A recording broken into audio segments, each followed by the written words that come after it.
Welcome in. It is an emergency edition, bonus edition, whatever you want to call it, of the Arrowhead Addict podcast. Getting a little feedback here. Richard, are you muted? Producer Richard? I heard some typing. All right, it's just me now, I think. So the Chiefs have a new left tackle.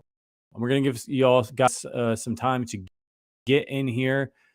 This is a little bit of a fire drill. I'm here. I'm working. I'm going about my day. And, free agency for all intents and purposes. Agent, not probably a name that was rattling around a lot of your heads when you were thinking about Orlando Brown Jr. and left tackle. Obviously, Andrew Wiley was also a free agent. We're going to get into that. He's gone. He just got signed by the Washington Commanders. And the Chiefs have signed from Jacksonville, Jawaan Taylor, who is everything I'm hearing about. I'm not a Jawaan Taylor expert, but here are the details, okay? He is going to play left tackle for the Chiefs per James Palmer. The report came from Schefter. It is a $20 million average over seasons, which includes $60 million guaranteed money. That's an $80 million deal with 60 of that guaranteed 4-year deal for Jawaan Taylor, who's going to be moving from the right side to some additional apps here and just make sure we've got as much power on the old internet for y'all as possible. Let me know if that is helping matters a little bit. Okay.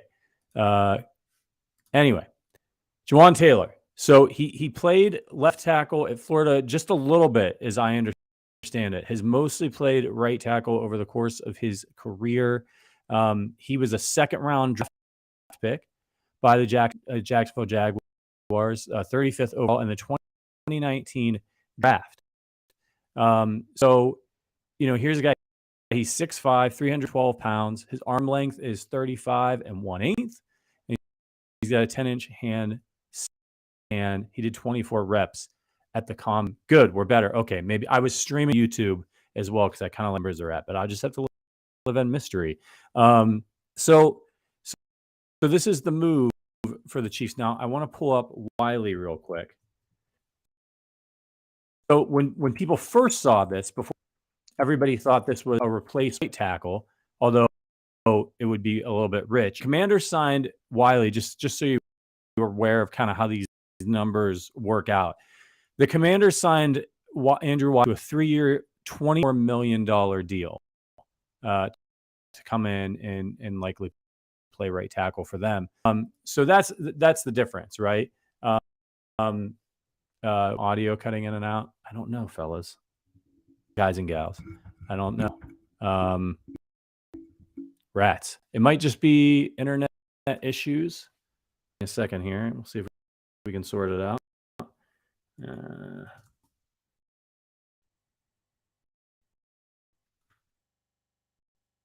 Okay, my internet is fast, and we can maybe go and do a different microphone. Richard, yeah, they maybe watch delay.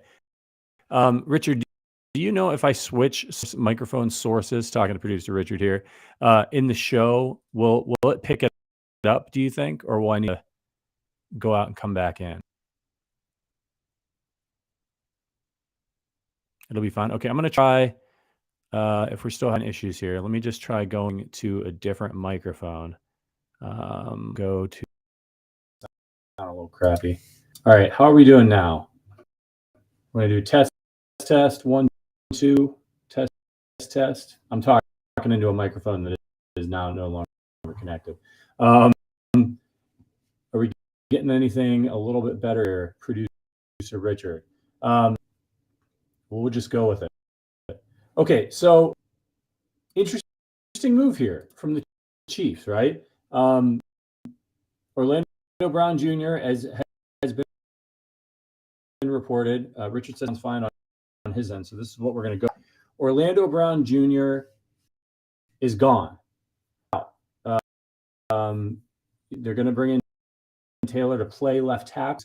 So, I kind of like this move. Like I said, he wasn't really on the radar, but rats. Richard, is there any, if I go out and come back in, will that break the stream for everybody? I just want to see back, everybody. Chrome, whatever you're using. Okay. Hey, everybody, we'll keep you company. Get out of here. Patrick, sorry, guys. I don't know what's happening there. It could be restream. How's my connection looking? Is it good? We're going to hold and chill. Sorry about that. We did this last minute, and usually we do a lot of planning and we do a lot of internet connection tests, and we didn't do that today. We just let Patrick go live, and that's what happens when we let Patrick go live. Is my mic messing up? Do I sound great? I just want to. Also, it helps us confirm if our platform that we're using is just not doing well today, or if it's just Patrick's end. How am I sounding? Is it cool?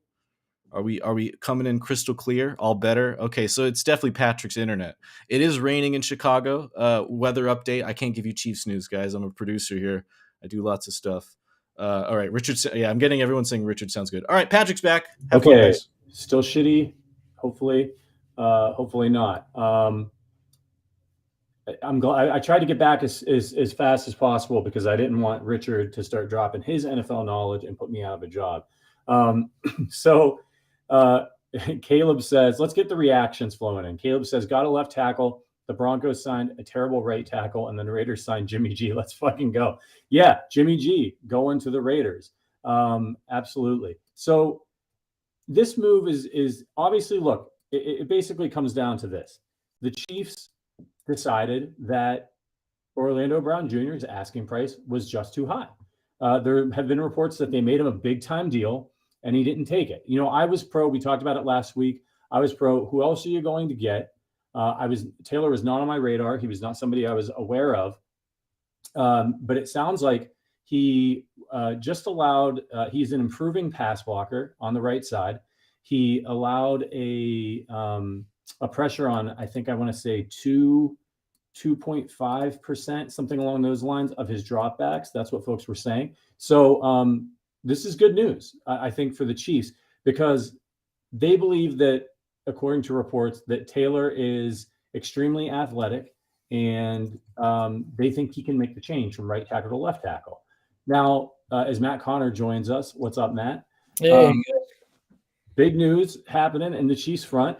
Chiefs not often a team that makes the big splash signing right at the beginning of the tampering period, but obviously with Andrew Wiley departing and Orlando Brown Jr. wanting more money than the Chiefs were willing to pay, the Chiefs had to be a little bit aggressive here if they wanted to try to fill that void with free agent tackle. Sounds like they did. So what's your take on this move by the Chiefs? I mean, this is a lot of money for a move with some questions. It appears, though, at this point that the Chiefs were not going to be able to make a move without paying completely through the nose. That wasn't going to have some level of question. Like whether you brought back Orlando Brown Jr., you'd have some question there. Whether you drafted a rookie and traded up for a Paris Johnson, you're going to have a question there. So, yeah, Jawaan Taylor has 4 years of starting experience on the right side. He's had 18 total snaps in his career on the left side for the Jags over the last 4 years. At the University of Florida, it was the same story. 3 years of starting experience on the right side with a handful of games on the left side. So the Chiefs are rolling the dice here that after 7 years of highly competitive experience on the right side, that he can make the move. Now, he's super athletic. He's only 25. You don't make this kind of move unless you believe he can make it. But that's not anything proven. It's all here in the cards. And the Jags were ready to let him go. They drafted Walker Little, who was ready to take over on the right side. They already have their franchise left tackle. So they made him an offer. It wasn't anything huge. And so the Jags weren't willing to pay this. But the Chiefs, Look, Andrew Wiley just got $42 million, up to $42 million over 3 years from the Washington Commanders. I mean, I'd much rather have Jawaan Taylor at 25 than I would Andrew Wiley. That's no offense to Wiley. We know Wiley's ceiling. He's great as a super sub. We're great to see that move for him. But yeah. So, Taylor has to answer some questions about his inconsistency up till now. Part of that, though, he had 2 years with Doug Marrone as head coach, 1 year with Urban Meyer as head coach, another year now with Doug Peterson as head coach. So you've got some coaching inconsistency there, but you also have some player inconsistency there. Can he play the left side? $60 million, that's a lot of money to throw at someone with that question. And for those who say that Orlando Brown Jr. was also a right tackle, let's not forget that he played a season at left tackle, subbing for Ronnie Stanley, and won a Pro Bowl in the process before coming over. So this is not identical scenarios of taking a right tackle and forcing him into the left side. This is an experiment for sure. Okay, so you mentioned just real quick on Wiley. You said he can make up to 42. I had 3 years, 24. Sorry, I superseded those numbers. Yeah, 42. Yeah. 30. I guess that's a lot. Andrew Wiley makes a lot more in my head than yours. You're right. Right. Big difference. Just 24 million. Yeah, just wanted to make sure. So, do you like this move for the Chiefs in that this is obviously a talented player who's still, he's just 25, so he's still potentially an ascending talent. And they like his athleticism. It seems like he's maybe a little bit more of a pure pass blocking guy than maybe Orlando Brown is, where Orlando Brown's probably a little bit like Orlando Brown's kind of like your classic mauling right tackle run blocker, right? Lacks some of the speed. So is Taylor maybe a better fit for the Chiefs offensive line on the left side? Maybe a little more athletic, maybe a little quicker, playing next to Joe Thuney?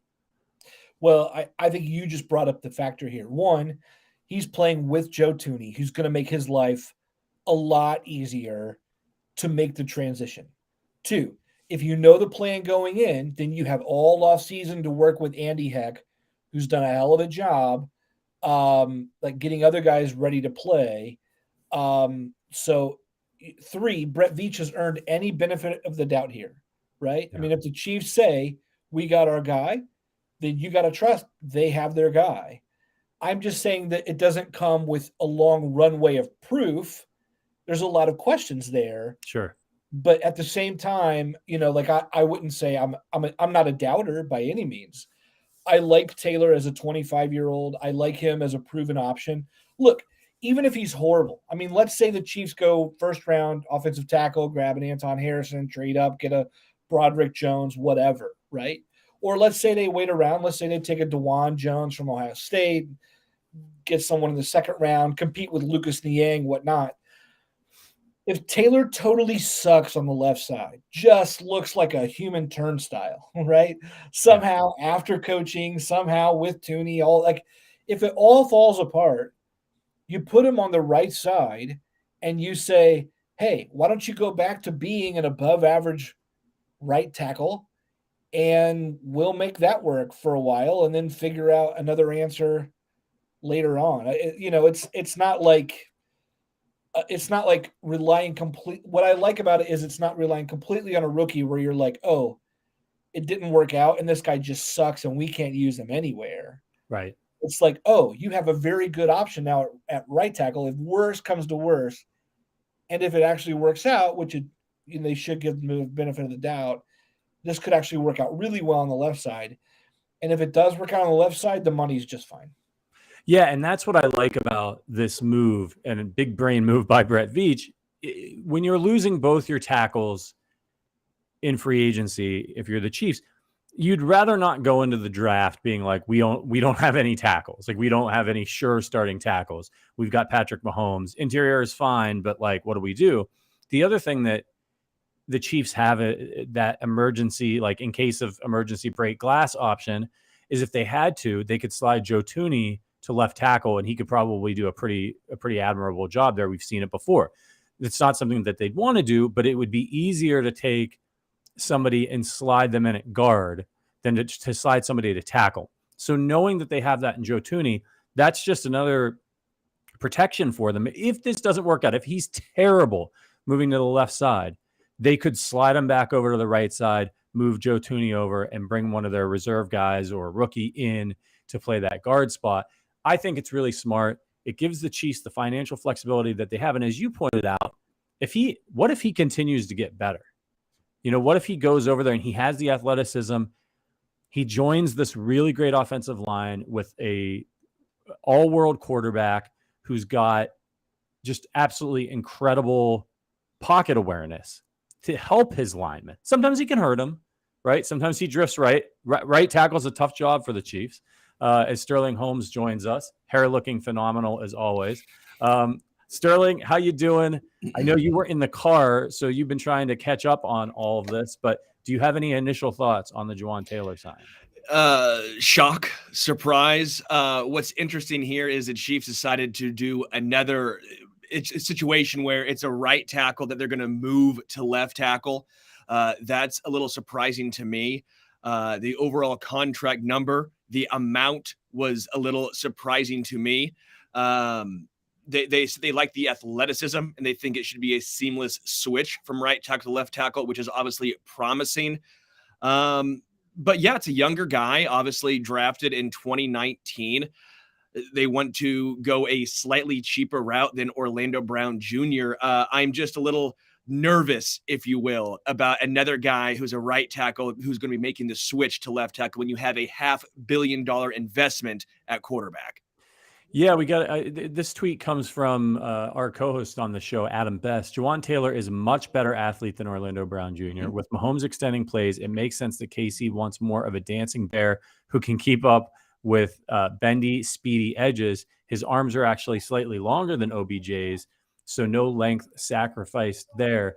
Connor and I were just talking, Sterling, about kind of the flexibility that this move gives the Chiefs as they're entering this first day of the tampering period. Let's just be honest, it's free agency. Free agency has started. They just can't, nobody can actually sign until Wednesday. But now that the Chiefs, they have a guy that can play above average right tackle is joining the roster, who they think has the athleticism to move over to the left side.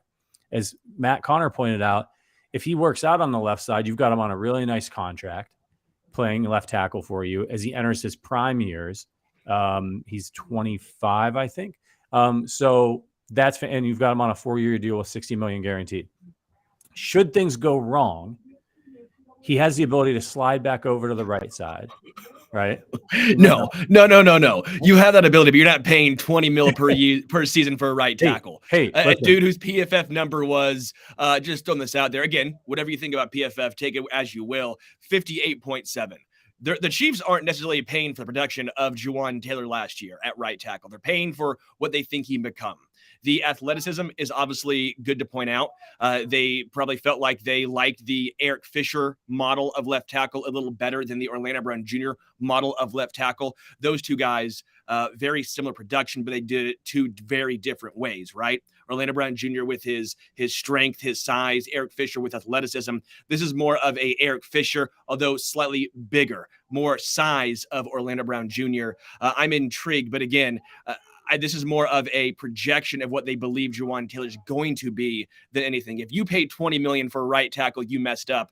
Looking at what Andrew Wiley just received, again, you're hoping he's better than Andrew Wiley to begin with at right tackle, but a 3-year, $24 million deal. So, $8 million per year AAV for Andrew Wiley, $20 million for right tackle would not work. You have to hope he plays out at left.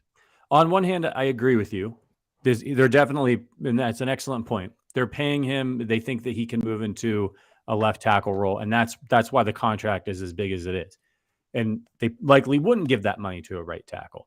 However, he does have, if the Chiefs go into this right, and they have the ability to either try to make another move in free agency, unlikely, or pick up somebody in the draft that they think can play on the right side. They're at the back end of the first round, so they could potentially, with the draft assets they have, move up and grab a really nice right tackle if they wanted to. But they can come into training camp and say, this is what we would like to see happen. But now you've got potentially a tackle on a rookie deal.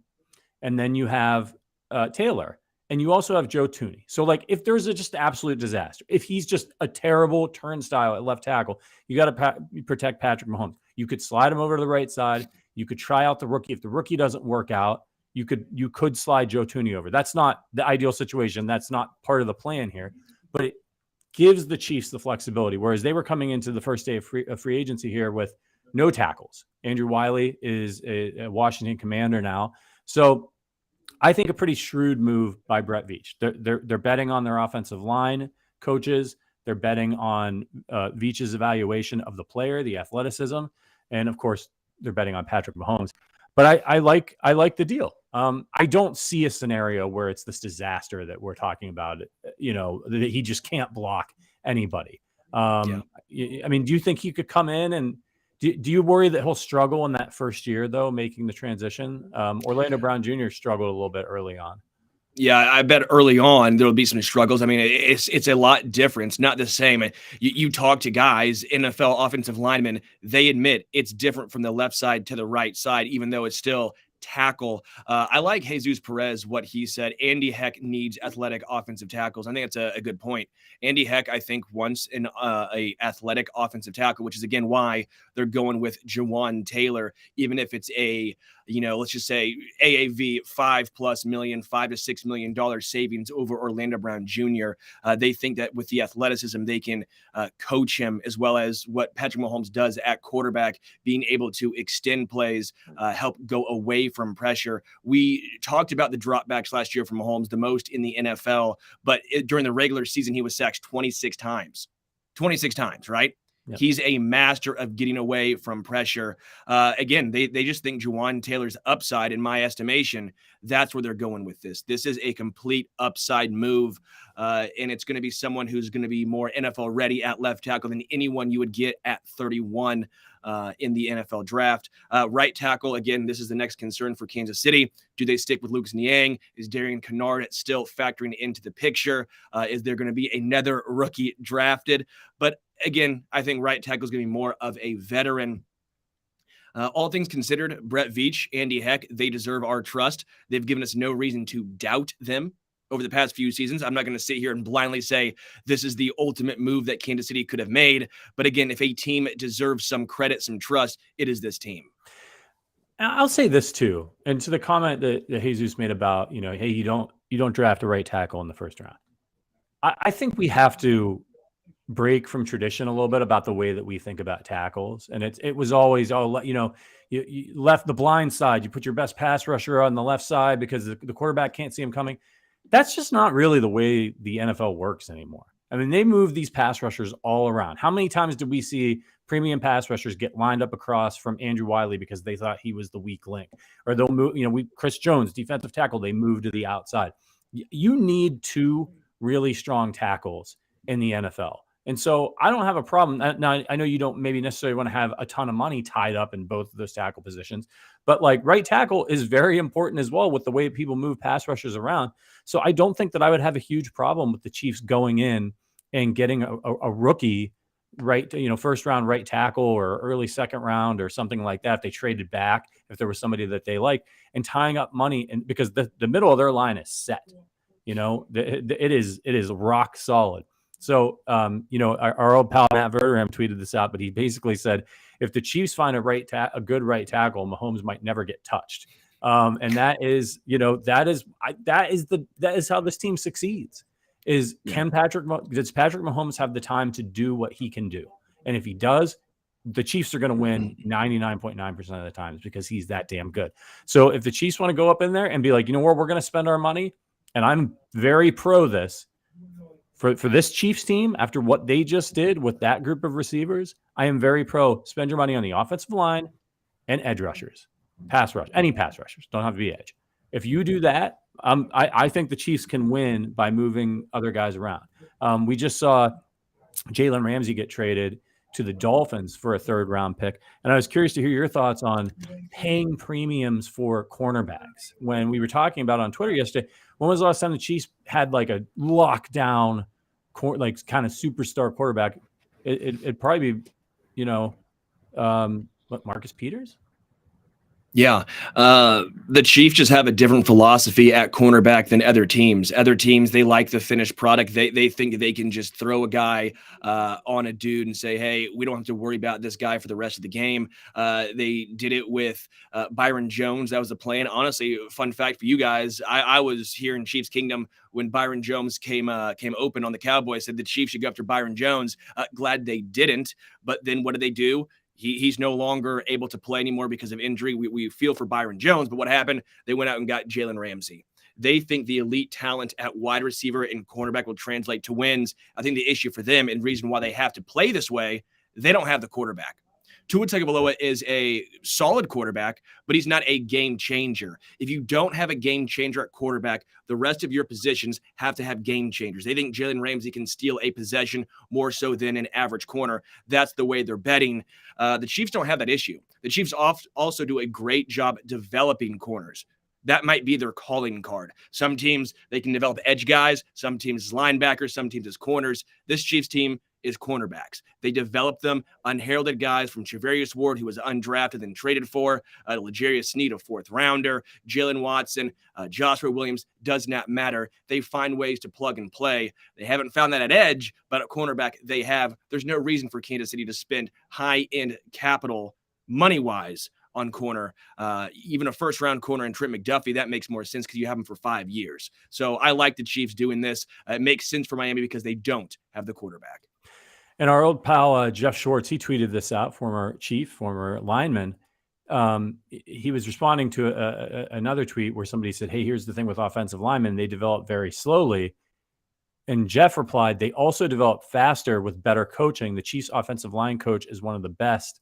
The Chiefs feel Taylor can play left tackle, there to be trusted. So this is kind of the thing is you got to kind of bet on. I mean, this is a team that, if I had told you a few years ago, Andrew Wiley is going to be the starting right tackle for the Chiefs in the Super Bowl and they're going to win, I don't know if you would have bought that. You would have been very concerned about that. Look at the development of Andrew Wiley in this situation. A guy who's maybe not your prototypical tackle, but was able to make the transition. Sometimes this stuff comes down to coaching. How can you take this raw talent and raw athleticism that these guys have and help them develop into, solid players for you at certain positions? And what the conversation we just had about cornerback, I think that drives home the point. The Chiefs believe in their coaching staff. They believe in Andy Reid. And when you have the luxury of having a Pat Mahomes, you could take some of these risks because you're not looking at your roster and being like, oh God, like if we don't have a Jalen Ramsey cornerback. Well, they don't need one. They're trying to build a team, a solid team that's affordable with guys that, they always talk about like football players. They want football players, which is like the most, NFL coach speak thing to say ever. We just want some football players. But it's working. It's working for the Chiefs. And that is how a team that's going to be paying Patrick Mahomes big money, that's how a team like succeeds in the modern day NFL in the salary cap era that keeps winning year after year after year. It's how can we surround our all-world quarterback with enough talent for him to just kind of take over. And this is another one of those moves. I just don't think it's good. He seems like a quality player. So I don't see this like totally blowing up in the Chiefs' face. Maybe it doesn't work out as well as they hope, but I like the flexibility it gives Brett Veach heading into the draft. A couple numbers. I don't know if you've hit on them already, but some numbers I want to give you. Per ESPN, after giving up a league high 40 sacks, posting the 56th best pass block win rate as an offensive tackle from 2019 to 2021.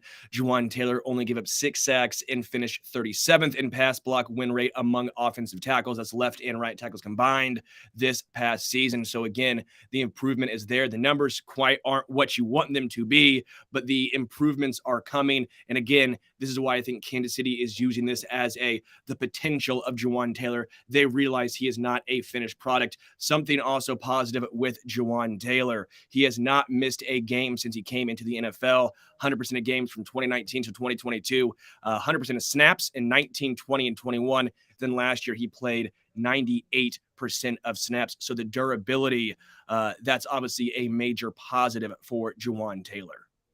Yeah, let's go to the chat. Let's get some reactions from the Arrowhead Addicts out there. This is an emergency special free agency edition of the Arrowhead Addict podcast. Sometimes when these big moves happen, we just want to jump on and talk football with you guys. We'll have our regular schedule of shows this week, Tuesday, Wednesday, and Thursday. But wanted to talk to you about this, and we might jump back on if the Chiefs do something else. Although this is a pretty big move for them. So let us know your thoughts. Fire away in the chat. Make sure you hit that thumbs up button, by the way. Mark Johnson says, give Mahomes an OBJ level left tackle and a number one receiver. Ronald Rodrigo says, Jason Kelce and Daniel Jeremiah broke this down in the New Heights podcast. They talked about how to grade offensive lines, again, with the emphasis today on athleticism, given a baseline measurable, of course. I think that's really interesting. Jason Kelce's always been one of those really athletic offensive linemen that can get downfield and block. You always see him, they'll have a big play and he'll be hustling downfield, opening up more lanes for people. Steven Adkins says, poor Orlando Chiefs front office don't play. I mean, I just think that they're really good. I mean, what's your opinion on this, Sterling? I just feel like Brett Veach, he's got a plan. I had Jason Reed from ESPN on last Thursday, and he mentioned he thought Brett Veach was one of the best GMs, or maybe the best GM in the NFL. It just seems like Veach he knows what's coming up, and he knows how much he's willing to pay, and what he doesn't want to do, if he can help it, is get himself in up against the wall when it comes to the salary cap. I mean, would you agree with that? 100%. And I think what's really important is he understands a sunk cost. He doesn't double down on decisions very often. I think Frank Clark is one of the ones you can say he doubled down on the trade and then the massive contract. But again, Frank Clark, hard to disagree when you have 2 rings to show for it. He doesn't do that. When he makes a bad draft pick, he doesn't say, hey, Brilliant speaks, he was a second rounder, got to give him some playing time. No, what's he do? He cuts his losses and moves on. With Clyde Edwards-Helaire, it wasn't a situation of, well, we drafted him in the first round, we have to give him the rock time and time again. Even when he was healthy, as he came back in the season, he goes, you know what? 7th rounder Isaiah Pacheco's playing better. Clyde, you're not on the roster. Like, he understands the value of these situations. Just because he gave up what amounted to a first-round draft pick for Orlando Brown Jr., it wasn't a case of, well, now we have to pay him because we gave up a first-rounder for him. It was, no, this is an entirely separate deal. Let's treat it as a separate deal. He had a number in mind. He wasn't going over it. That's very powerful in what you want to see from a GM. Brett Veach has done a phenomenal job so far. Yeah, that pick is gone. It's gone. And the Chiefs, if I told you the Chiefs are going to trade a first rounder for Orlando Brown Jr., they're going to pay him, they're going to franchise him, and they're going to win a Super Bowl, I think you would have signed up for that, right? After what happened against the Tampa Bay Buccaneers in the Super Bowl that the Chiefs lost. So they're looking very good here. We got a great tweet here from our guy, Matt Connor, who was just joining us. He went back to the website to write. He said, random thoughts on Jawaan Taylor. Number 1, he's grown considerably in 4-year career at Jacksonville. Number 2, Andy Heck is coaching. As coaching is going to help with the transition. Number 3, having Joe Tooney next to him will help even more. Number 4, young athleticism on his side to make the leap. And 5, Veach deserves benefit of the doubt. Absolutely great. And then Jeff Kerr from CBS tweeted, Jawaan Taylor has the 3rd lowest pressure rate, 2.5% among tackles last season. He allowed 16 pressures and 5 sacks last season. Of course, again, that was on the right side. But it seems like a smart move for the Chiefs.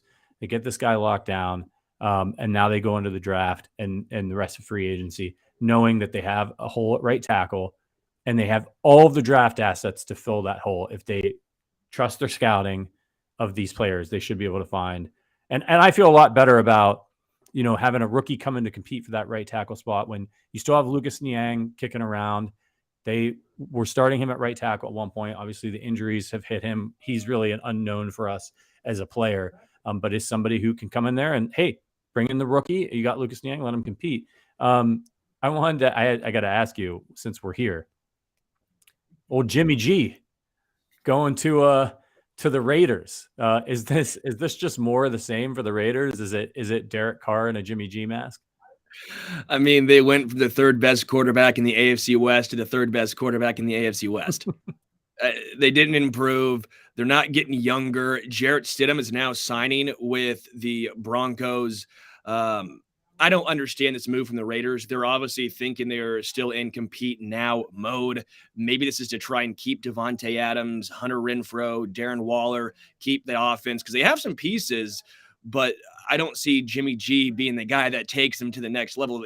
He's not as good as Derek Carr. At least not as talented as Derek Carr. The arm strength's not there. I'm a little confused by this deal. If I were the Raiders, I would have basically torn it down and started from scratch. You're in a division with the Kansas City Chiefs. The Chargers are closer. The Broncos have a better overall roster, and they're going all in, which I want to touch on them before we get out of here. But the Raiders, they're kind of in no man's land. Jimmy G, I feel for him. It's like handsome Squidward compared to Squidward if you're a SpongeBob guy. Like, that's what it is. They just got a more attractive Derek Carr. Yeah. Does Jimmy G wear the eyeliner too? I think Jimmy G strikes me as a smoky eye guy. Did you see, by the way, did you see when they did that thing? I don't know who did it, but a while back where they were like, they did that face changer with NFL quarterbacks and they turned them into women. And, most of them were, hideous. But Jimmy G, not bad. What are you saying there, Patrick? What are you saying, Patrick? Just saying, Jimmy G, he's a good looking guy. He made a good looking woman too. Pause. Adam Marshall says, my theory is that Jimmy G is a bridge for either Richardson or Levis in the draft. I like that. That's probably a good point. Jimmy G, he is who he is. He's a bridge quarterback. He's never going to be a franchise guy. He's not taking you to the next level. If you have a phenomenal team surrounding him, like we saw with the 49ers, he's not going to hurt you, but I don't think he elevates you. And I do think he would be a good bridge for one of either of those two guys. So that's a very good point, Adam Marshall. With the Denver Broncos, they're going all in. I don't know how they're finding this money after Russell Wilson, but they're doing a Saints and kicking the can down the road. They signed right tackle Mike McGlinchey, who was a 49er, to a 5-year, $87.5 million contract, $50 million guaranteed. And then Ben Powers, former Raven, to a 4-year, $52 million, $28.5 million guaranteed. Ben Powers is a guard. Little intriguing. Their offensive line obviously was an issue for the Broncos, but they had the biggest issue at quarterback. They're going all in.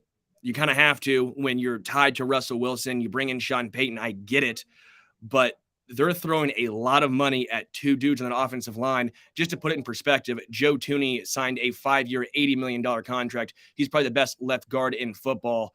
Powers' deal is 4-year, $52 million. Again, you're looking down the road. That large contract to a guard not looking as bad now a couple years later. What do you think about the move they signed Jarrett Stidham from the Raiders to be their backup? Did you catch that one, the Broncos? Yeah, I saw that. That was intriguing. QB1? No, I don't think so. I'm a little shocked. I don't know why you're paying so much money to Russell Wilson. You think paying money to a backup quarterback a little concerning, unless there's an injury to Russell Wilson that we do not know about. But it sounds like no one wants to play for Josh McDaniels. Yeah. It's not. Yeah, people are fleeing like rats on a sinking ship. Although that ship's been at the bottom of the ocean for a few years now. Von Bell to the Panthers. Panthers going all in, as we see here from our guy Jay Ward. I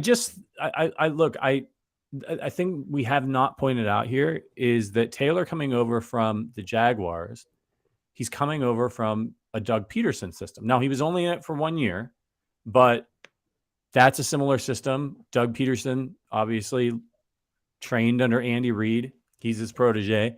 So that's something as well that I'm sure that the Jaguars would have liked to have brought him back.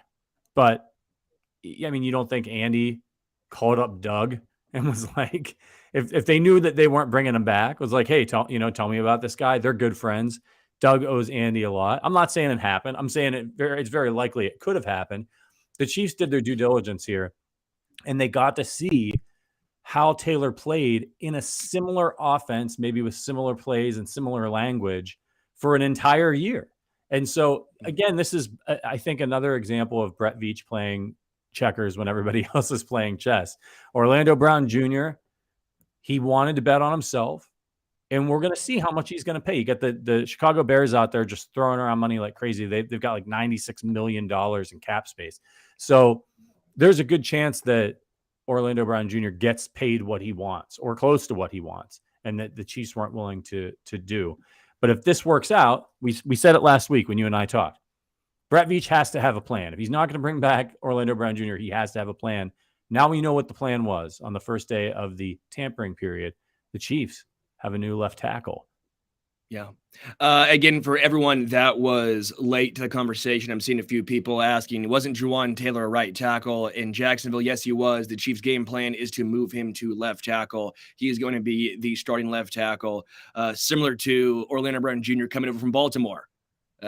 He went from right tackle to left tackle. We're going to see the same thing here. If you looked at the left tackle free agent market, I went through it about a week or two ago. Not great. I mean, you're talking about reclamation projects, injury-prone guys like Taylor Lewan, 41-year-old Jason Peters. So what are they doing? They're going to try and transition from a right tackle, move him to left tackle. They think they can based on the athleticism. He's improved year over year in Jacksonville. He's not a finished product. He is 25 years old. Again, I'm trying to take this as objectively as possible because, again, I don't think currently where we stand on March 13th of 2023 that he is a better player at left tackle than Orlando Brown Jr. I just don't believe that. But I do think that the Chiefs believe he can become a better option and cheaper than Orlando Brown Jr., which is the way they are going. Also, the athleticism is the biggest sticking point for me. He's more athletic, and Andy Heck and the Chiefs like athletic left tackles. Yeah, and when the Chiefs traded for Orlando Brown Jr., they were just getting started in the makeover of their offensive line. So you remember that offseason, they went in with a similar situation. They cut Mitchell Schwartz and they cut Eric Fisher. So you had your two veterans who were dealing with injuries, who were a little bit long in the tooth.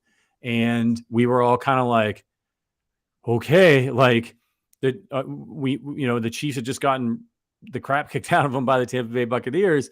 It was scary. And then they came out of it, and we were with a great draft. They found guys deep value, and they shored up their left tackle position. So I think if you're a Chiefs fan, which we all are here, everybody should feel pretty happy about this move. They're betting on their coaching staff. They're betting on a young athletic player who's not even in his prime yet, should be entering his prime right now, to move him over and try to make him their franchise left tackle.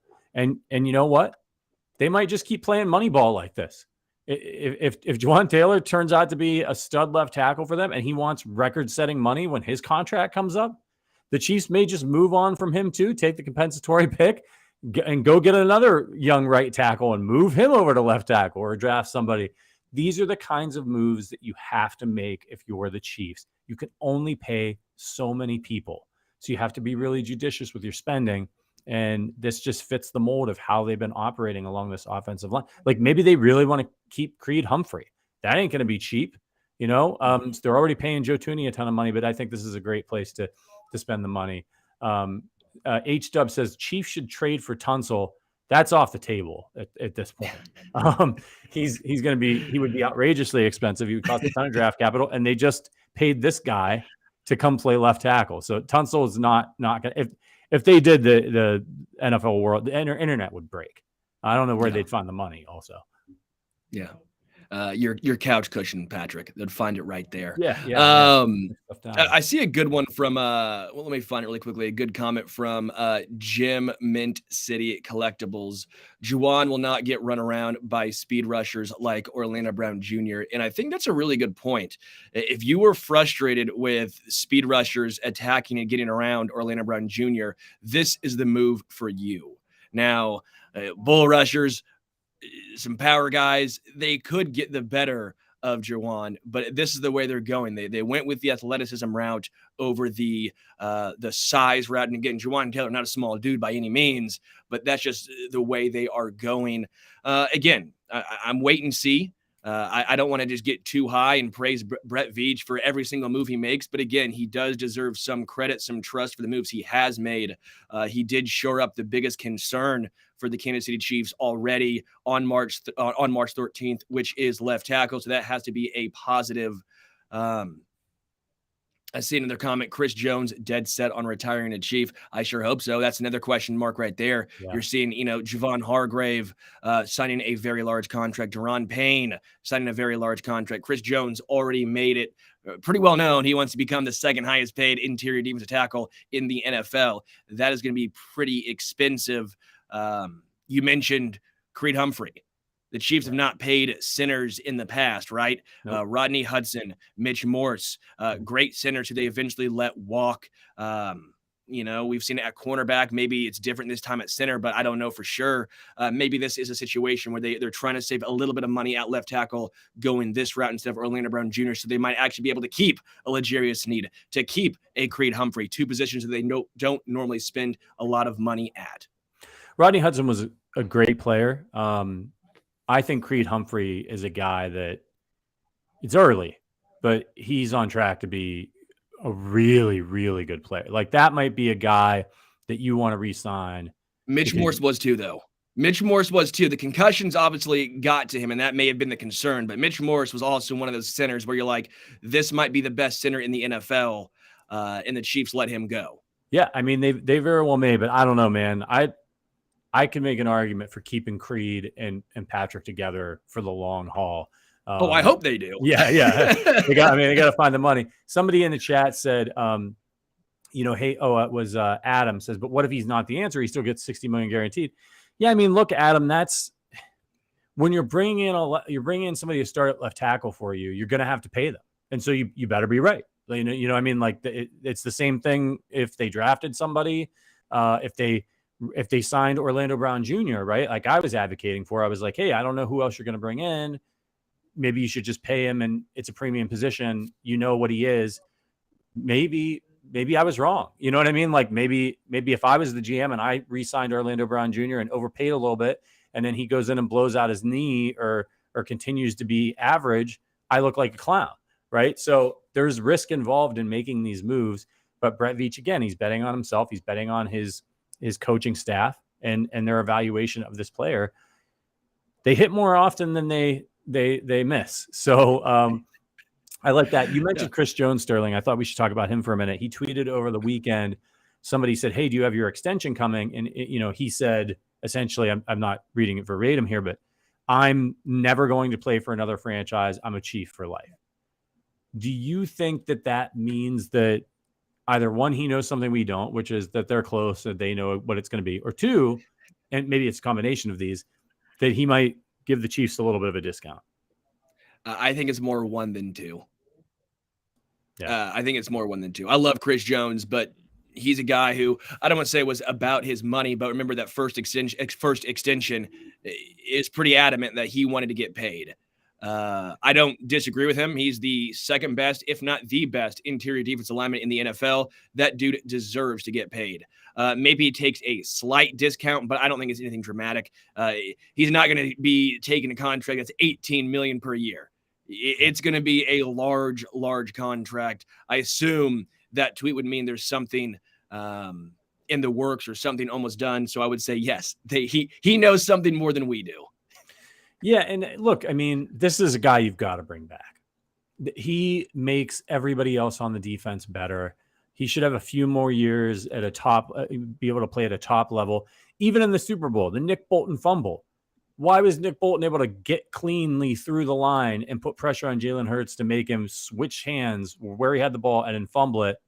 Well, it's because Chris Jones was getting double teamed. They wanted to take Chris Jones out of that play. Those are the kinds of things that you don't always see. Sometimes people will look at the box score and say, well, where was Chris Jones' sack? And it's like, hold on a second. They are accounting for this guy. He is occupying two dudes on most plays and still does what he does. He's a special player. He's really the only you can make an argument that, Nick Bolton's coming along and there's some other talent on that defense, but he's the guy on the defense. He's the sun that the solar system revolves around. And the Chiefs need him. So you got to get this one done. That's just one. Like, if you're looking at, do we sign Orlando Brown Jr. or Chris Jones? I mean, this isn't even a discussion. Wesley Silva has a question here. Do you think now is the time to wait for the other teams to spend a lot and look for cost-effective options? I would say yes. I think the Chiefs are going to try and do what the Patriots method was, which is you have your core group of guys, which in this case I believe is Mahomes, Kelsey, and Chris Jones. Those three the Chiefs keep at all costs. Around those three, you kind of mix and match. You find some cost-effective options. I think at wide receiver, that's definitely going to be the more cost-effective option. You wait to see some of the big names come off the board. There aren't a ton of big-name free agent wide receivers. Maybe Alan Lazard, if you make the case for him. Juju Smith-Schuster, surprisingly, is one of the bigger names as a wide receiver free agent. But the Chiefs aren't going to overpay. They got it done without a elite wide receiver last year. There's no reason for them to say, all right, DeAndre Hopkins, you're going to be 31. We saw what happened to Julio Jones about the same age. He fell off a cliff. I don't see them making a big deal for DeAndre Hopkins. I don't see them going out and bringing in a legitimate bona fide superstar wide receiver one. I think they do wait back a little bit, wait for the market to cool, then make some moves, especially at wide receiver. Yeah, and they don't need to. I mean, I think that's the thing, right, is they don't need to do anything crazy here. Because of this move, they've got a tackle, one of the tackle positions, no matter what, locked up. It's going to be the left tackle. And now they can go into the draft. They don't need to make any crazy moves. We've heard reports that they want to bring back largely the same group of pass catchers around Patrick Mahomes. They have a very high amount of confidence and belief in Kadarius Toney to be able to move in and be their number one receiver. So a report like that lends us to believe that they are going to try to get something done with Juju Smith-Schuster. We'll see how it all plays out, but they want to bring him back. If that's the case, there aren't any crazy pressing needs that the Chiefs need to go out of their way to sign some big name free agent and tie up a bunch of money in a veteran when they're going into the NFL draft with a ton of picks, the ability to move around and get the guys they want, and really just one glaring issue, which is the right tackle spot. So they can go into this draft, find the right tackle, and let good players come to them. I think they're in a really admirable spot. We've had conversations this offseason already about what are they going to do at backup quarterback? So Bumpa says Kadarius Toney wide receiver one with WTF Veach. I think what you're hearing, Bumpa, is that they think that he's the best receiver that they have, the most talented receiver. I think when you look at this team, the number one receiver is Travis Kelce. Okay. And after that, they just won the Super Bowl. They spread the ball out among guys like MVS and Juju Smith-Schuster and Watson, and they rotated guys in. And they were pretty much unstoppable all season long, playing that way. So if Toney gets better a whole offseason in the system, working with the Chiefs training staff, then yeah, man, you could see him get targeted more than anybody else. But that doesn't mean he's necessarily going to go for 1,600 yards or something like that. The Chiefs are a team that feels they don't need a Tyreek Hill. They don't need a Justin Jefferson type because they have Patrick Mahomes and Travis Kelce, and they're going to have them next year. And they just won the Super Bowl without that sort of number one alpha wide receiver. So why wouldn't you believe that a whole year of Kadarius Toney, he could end up being the guy that gets the most receiving yards for your team as far as receiving? Yeah. The key is for him is health, obviously. That's going to be the main concern all year long. It's going to be health. Don't want to get into another Sammy Watkins situation. Again, the Chiefs just won the Super Bowl with the leading wide receiver yards at 933, which was Juju Smith-Schuster. Yep. So that's going to be intriguing. They don't need to have that legitimate bona fide wide receiver one. Juju Smith-Schuster is a really, really good top of the line wide receiver 2. MVS is probably a top of the line wide receiver 3. Kadarius Toney, talented but injury prone. McCall Hardman was fine. And then Justin Watson, who was, not brought back to Tampa Bay, and the Chiefs turned him into a legitimate piece. Whoever Mahomes is throwing to, he finds a way to get it done. Hell, he hit Marcus Kemp on a crucial third down in the playoffs. He literally can find anyone and make them make it work.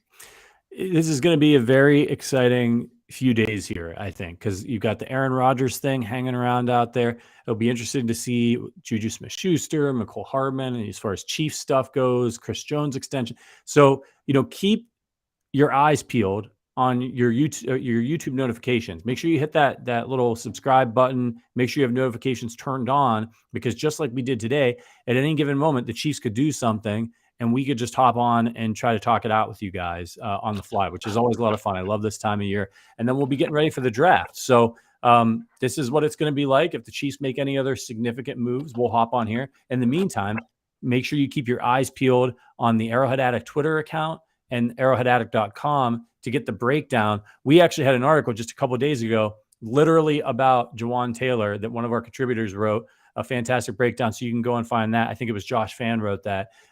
So, these guys know what they're doing over on the written side of arrowheadaddict.com. Sterling, I know you got some radio to do today. So where can folks listen to you if they want to get some more? Yeah, check it out. ESPN Kansas City in about 15 minutes, 3 to 4 p.m. Central, 1510 AM, 94.5 FM. Also on the Home Stretch podcast page will be up probably about an hour after that. But yeah, we'll be talking all this, talking some March Madness.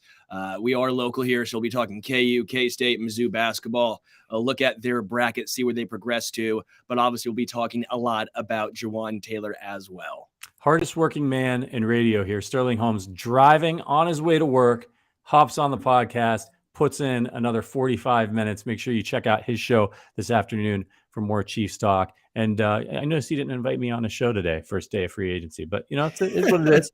Is what it is. I'll be around. All right. Thank you, everybody, so much for joining this special bonus stream. Make sure you go listen to Sterling, read arrowheadaddict.com. And at the very least, we'll be back. Sterling will be back tomorrow with Matt Connor at the regularly scheduled time, unless something else goes down. So keep your eyes on YouTube.